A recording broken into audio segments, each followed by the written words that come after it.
Vaste question, mais je vais essayer d'être synthétique. Moi, je pense que face aux défis que la France doit affronter, il y a une première chose à faire, c'est pour marquer le coup et montrer qu'il n'y a pas un sens de l'histoire, c'est abroger la loi Taubira, premièrement. Mais ensuite, les trois grandes réformes, ça c'est pas vraiment une réforme positive, c'est juste corriger une erreur. Ensuite, au niveau des grandes réformes, ça serait d'abord l'éducation, c'est-à-dire redonner finalement plus d'autonomie aux établissements scolaires, aux enseignants et aux parents d'élèves et leur permettre éventuellement de gérer des écoles, de créer des écoles hors contrat. Et pour ça, nous recommandons le chèque éducation. La deuxième grande réforme, je pense qu'il faut faire quelque chose au niveau de l'immigration.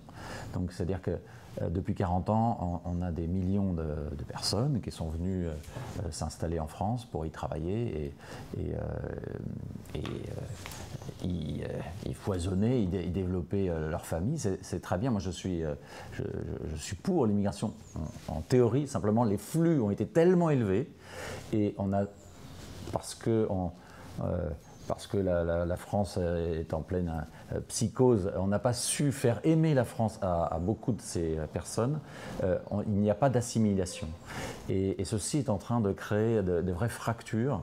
Et donc moi je recommande, et à l'avant-garde c'est ce que nous recommandons, une pause, une vraie pause dans les flux migratoires. Et donc ça veut dire sortir de Schengen, rétablir les frontières et reprendre de la souveraineté sur ce sujet clé pendant 10-20 ans, essayer de mettre en ordre les choses de façon à ce qu'en France, toutes les communautés puissent vivre en paix.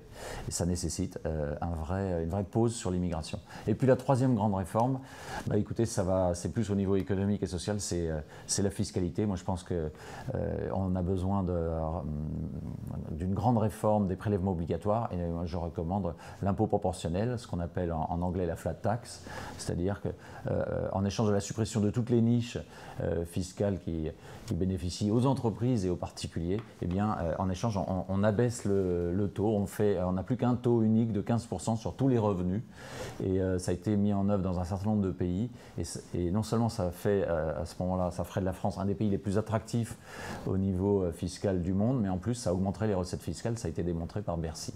Donc voilà un peu les trois grands axes que je vous propose ce matin, sachant que nous avons beaucoup d'autres idées et d'orientations sur lesquelles nous travaillons.